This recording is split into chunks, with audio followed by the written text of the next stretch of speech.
Hey there, welcome to Sci-Fi Dimension. You can hit that subscribe button and turn on the notifications to join us on new adventures. If you're ready, let's dive in. Darren liked to say that he fixed ships the way a drunk uncle fixed toasters, with too much enthusiasm, too few parts, and a lot of creative swearing. His workshop on the edge of Outpost 11 was a junkyard with pretensions, scattered with hull plates leaning like broken teeth and engine cores humming in protest. The air smelled of ozone, grease, and a fried protein bar he'd forgotten on the counter 3 days ago. He told himself he lived there for the peace and quiet, but in truth, no one wanted to live this far into the fringe except loners, criminals, or people who liked talking to themselves. Darren fit 2 of those categories. That night the outpost was unusually loud. The cantina across the hangar spilled laughter and clattering mugs into the cold air. Darren wasn't much of a drinker, but he wandered in anyway, claiming it was for research purposes. The truth was he had run out of synthetic coffee, and the cantina served something strong enough to dissolve rust. He squeezed himself into a sticky booth and nursed a mug that smelled like melted batteries. That's when he overheard it. A trader with too many rings and not enough teeth was bragging about his latest sale. "Got me a fine one," the man slurred, waving his mug. "Tall, graceful, long ears like a drifter's antennae. Ha! Worth a fortune to the right buyer." His companions laughed, clapping him on the back as if selling a living being was just another day's profit. Darren felt his stomach twist. He knew the galaxy wasn't kind, but every so often it found new ways to surprise him with its cruelty.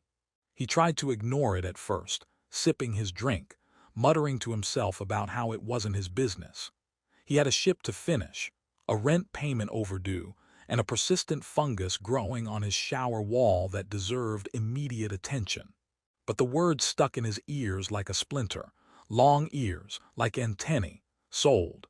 "Excuse me," Darren found himself saying, standing before the table before his brain caught up with his mouth. "Did you just say you sold a woman?" The table went quiet. The ring-covered trader squinted at him, then broke into a crooked grin. "Why, looking to buy her back, mechanic. You don't look like you could afford her shoes." Darren tried to summon courage, but what came out was sarcasm. "I can't even afford my own shoes. These are borrowed from a corpse." He tapped his boots, which squeaked in protest. The laughter returned, but this time directed at him. Darren smiled thinly, finished his drink in one gulp, and walked out before anyone decided to test how well his face fit against a plasma pistol. Yet his thoughts wouldn't settle. He told himself a dozen reasons not to care. The galaxy was wide, injustices endless, and he wasn't exactly hero material. He was a man who once welded his own hand to a hull panel. Twice. But the next morning he was standing at the smuggler's dock, pretending he had business there. The shipyard was a mess of broken transports and shady dealings, perfect for people who didn't want questions asked. He spotted her quickly. She wasn't chained, but the slump in her posture said enough. Tall, graceful, with long ears that curved elegantly backward, shimmering faintly in the sun like strands of silver. She looked human at a glance, but her presence was sharper, her movements carrying a fluid precision even in exhaustion. Darren told himself to walk away. Instead, he marched right up, cleared his throat, and said the first thing that came to his mind. "Hi, I'm Darren. Do you, need some ship repairs?" She blinked at him slowly as though weighing whether he was serious or just deranged. "Are you talking to me?" Her voice was soft but carried an edge, like a knife wrapped in velvet. "Yes," he said, already regretting everything. "You see, I overheard some things last night and I thought maybe you didn't exactly sign up for this whole slave arrangement. Which, by the way, is terrible. I mean, slavery in general, not your company. You seem fine." "Well, not fine, clearly not fine. I'm bad at this." For the first time, something flickered in her expression, amusement, faint but real. "You're worse at this than you think." "That's good," Darren said, seizing on her words. "Because if you think I'm bad, wait until you see my flying, Or my cooking? I nearly poisoned myself with noodles last week. Twice. Her lips curved into the ghost of a smile, quickly gone. The smuggler who owned her emerged from the ship, eyeing Darren with suspicion. You again? I thought you were just drunk last night. I was, Darren said, but I'm also persistent. Tell you what, how much for her? The smuggler's grin widened. Too much for you. Darren's heart pounded, but his mouth betrayed him again. Then I'll take her on a trial basis. Like a rental. If she breaks, I bring her back. Full refund, right? The smuggler laughed so hard he nearly dropped his datapad. You're insane. Frequently, Darren said. But consider it. I'm in the market for a long-eared companion who can mock me while I fix engines. Apparently, she qualifies. The smuggler shoved him away, muttering about idiots. Darren stumbled, brushed himself off, and gave the alien woman a helpless shrug. Well, that went terribly. Don't suppose you've got an escape plan hidden in your pocket. She stared at him, then tilted her head, ears twitching. You really are insane. Confirmed by 3 doctors, he said. 2 of them were drunk, but still. And despite herself, she laughed. A quiet, startled sound, like something she hadn't done in a very long time. Darren felt something tighten in his chest. He didn't know what he was doing, only that he wasn't walking away. Not this time. Darren had always imagined that if he ever tried to liberate someone from captivity, it would involve clever disguises, explosions, maybe even a dramatic speech about freedom. Instead, it began with him crouched behind a stack of fuel canisters, whispering far too loudly to a woman who clearly thought he'd lost his mind. Here's the plan, he hissed.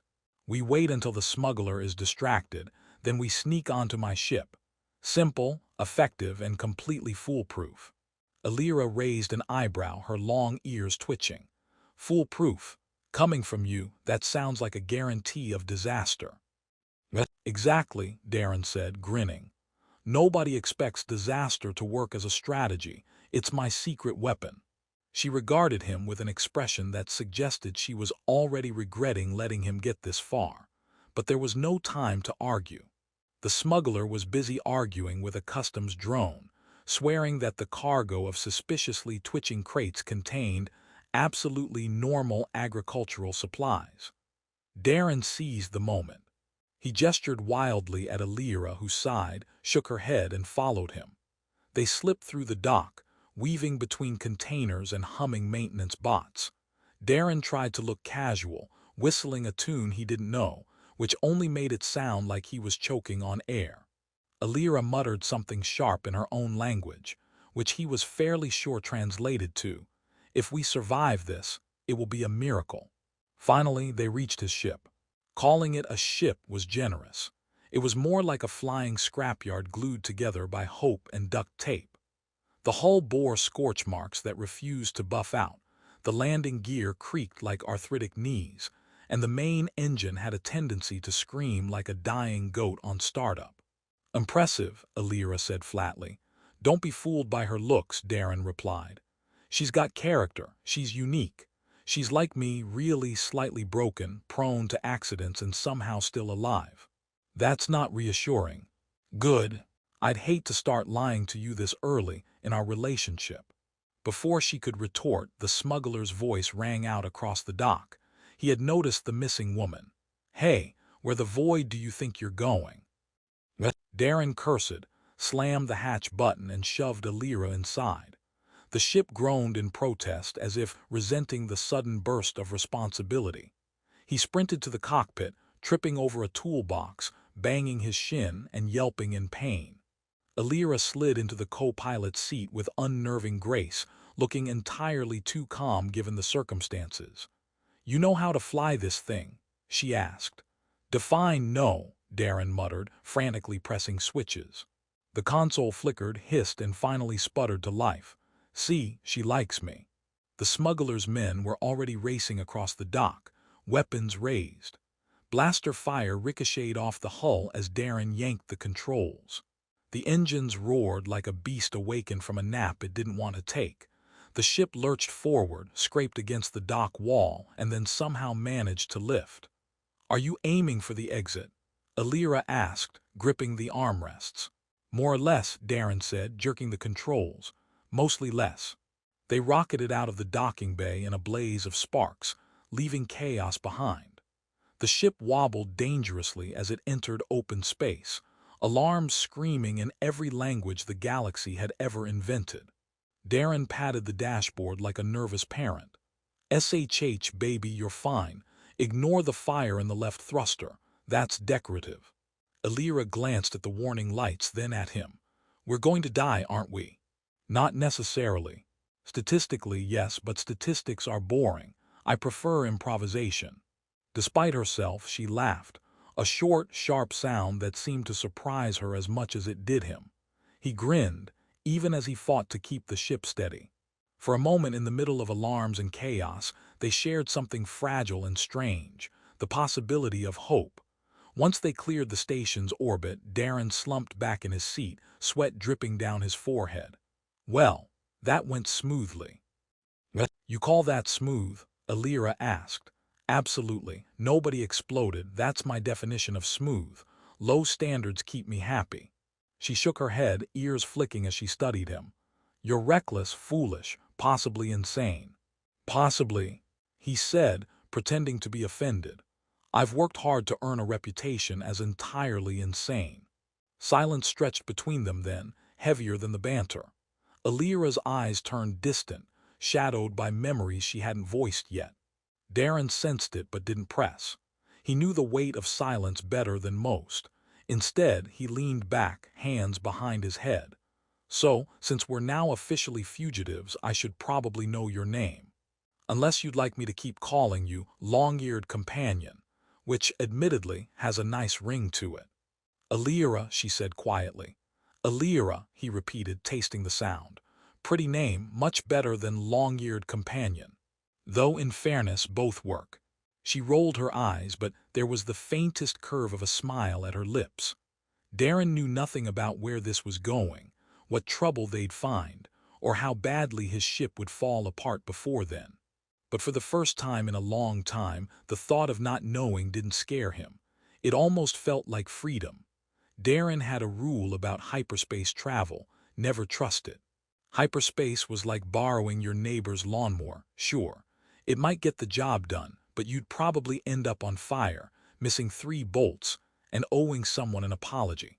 His ship, the Asterisk Rust Bucket Majesty, a name he insisted on, though nobody else thought it majestic, had a habit of treating hyperspace like a suggestion rather than a destination. Case in point. They were supposed to be on a direct route to a neutral trade hub. Instead, the nav computer decided to detour them into a glowing purple sector known for 2 things: unstable wormholes and highly aggressive space, jellyfish the size of buses. Darren frowned at the swirling view outside the cockpit. "Well, that's not where I told us to go. Either the ship has a sense of humor or we're doomed." Alira leaned forward, her long ears twitching as she studied the readouts. "Your navigational array is misaligned. You can't keep drifting through hyperspace like this. One wrong coordinate and we'll be torn apart." "Right, so what you're saying is, good thing I've got duct tape." She gave him a flat look. "Duct tape will not save us from collapsing wormholes." "It's gotten me through worse," Darren said, standing up and smacking the console. The console beeped in protest and then spat out a spark that singed his sleeve. "See? That's encouragement." While he wrestled with the controls, Alira leaned back, arms crossed, studying him. "Why are you doing this? You don't know me. You risked your life for a stranger." Darren paused, then shrugged. "Bad habit. Every time I tell myself to stay out of—" Alira laughed, really laughed this time, and Darren found himself grinning despite the chaos. For the first time since they'd met, her laughter wasn't surprised or forced. It was free. And in that moment, Darren decided he'd risk 1,000 wormholes and 100 plasma jellyfish just to hear it again. Darren decided there were 2 kinds of silence on a ship. The first was the peaceful kind, the hum of engines, the gentle rattle of loose bolts, the occasional groan of metal. The second was the dangerous kind, the absolute absence of all sound when something vital had just failed. At that moment, The asterisk rust bucket majesty gifted him the second kind. The cockpit lights flickered, the hum of the engines faded, and the ship drifted like a stunned whale in open space. "Ah," Darren said, tapping the dead console. "Good news, we've stopped running. Bad news, we've stopped running because we've stopped everything." Elira arched a brow, her long ears twitching as she scanned the controls. "You've lost power across all primary systems." "Lost is such a strong word, I prefer to say it's on vacation." He gave the console a sharp smack. Nothing happened. He tried a gentler pat, still nothing. Extended vacation. Elira leaned back in her chair. "Do you have a plan?" "Of course," Darren said confidently.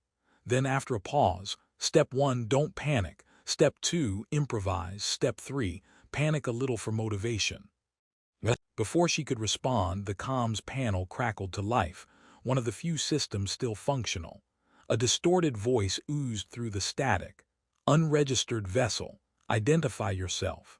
Darren winced. "That doesn't sound friendly." Elira leaned forward, her tone sharp. "That's a mercenary patrol. They work for the Syndicate. They'll be searching for me."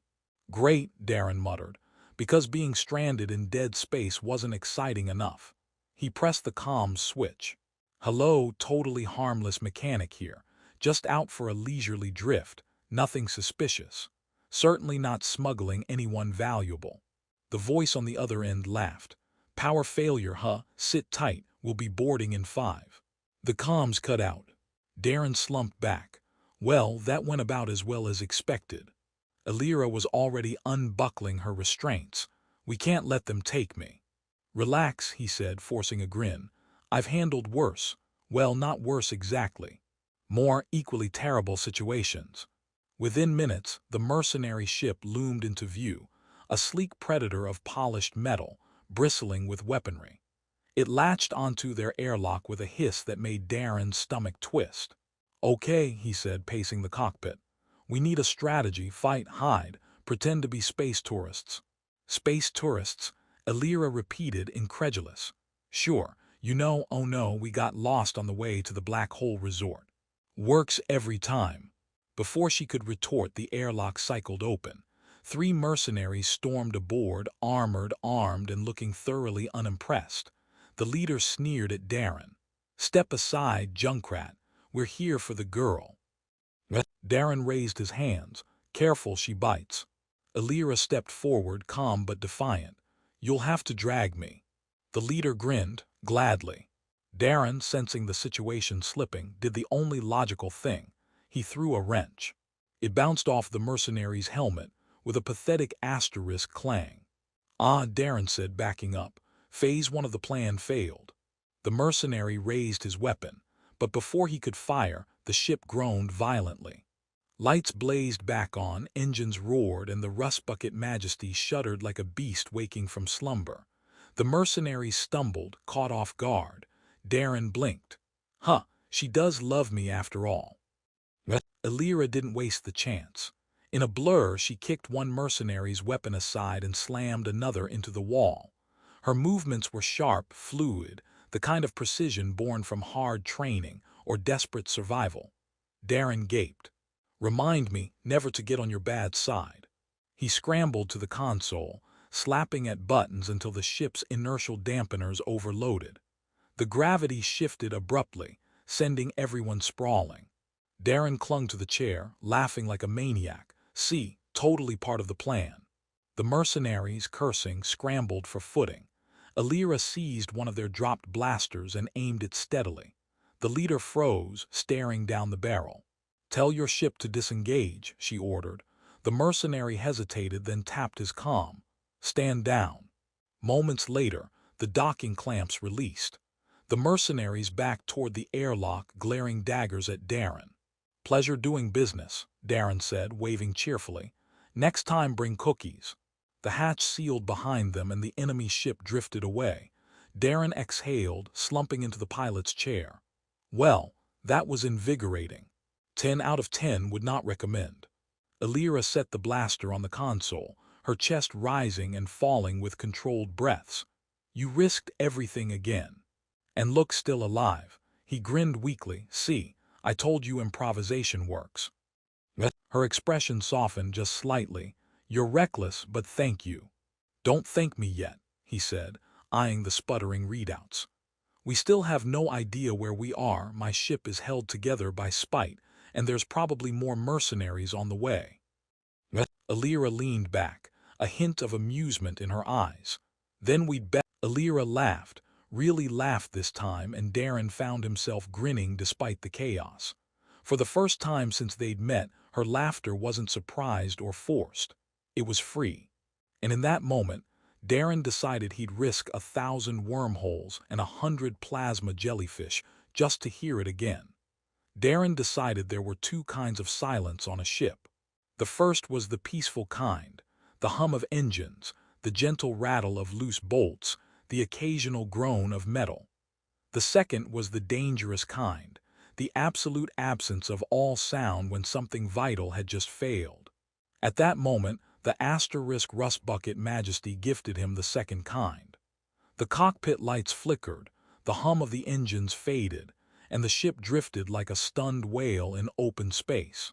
Ah, Darren said, tapping the dead console. Good news, we've stopped running. Bad news, we've stopped running because we've stopped everything. Alira arched a brow, her long ears twitching as she scanned the controls. You've lost power across all primary systems. Lost is such a strong word, I prefer to say it's on vacation. He gave the console a sharp smack. Nothing happened. He tried a gentler pat, still nothing. Extended vacation. Alira leaned back in her chair. Do you have a plan? Of course, Darren said confidently. Then after a pause, Step 1, don't panic. Step 2, improvise. Step 3, panic a little for motivation. Before she could respond, the comms panel crackled to life, one of the few systems still functional. A distorted voice oozed through the static. Unregistered vessel. Identify yourself. Darren winced. That doesn't sound friendly. Alira leaned forward, her tone sharp. That's a mercenary patrol. They work for the Syndicate. They'll be searching for me. Great, Darren muttered, because being stranded in dead space wasn't exciting enough. He pressed the comms switch. Hello, totally harmless mechanic here. Just out for a leisurely drift. Nothing suspicious. Certainly not smuggling anyone valuable. The voice on the other end laughed. Power failure, huh? Sit tight. We'll be boarding in 5. The comms cut out. Darren slumped back. Well, that went about as well as expected. Alira was already unbuckling her restraints. We can't let them take me. Relax, he said, forcing a grin. I've handled worse. Well, not worse exactly. More equally terrible situations. Within minutes, the mercenary ship loomed into view, a sleek predator of polished metal, bristling with weaponry. It latched onto their airlock with a hiss that made Darren's stomach twist. Okay, he said, pacing the cockpit. We need a strategy, fight, hide, pretend to be space tourists. Space tourists? Alira repeated, incredulous. Sure, oh no, we got lost on the way to the Black Hole Resort. Works every time. Before she could retort, the airlock cycled open. 3 mercenaries stormed aboard, armored, armed, and looking thoroughly unimpressed. The leader sneered at Darren. Step aside, Junkrat. We're here for the girl. Darren raised his hands. Careful, she bites. Alira stepped forward, calm but defiant.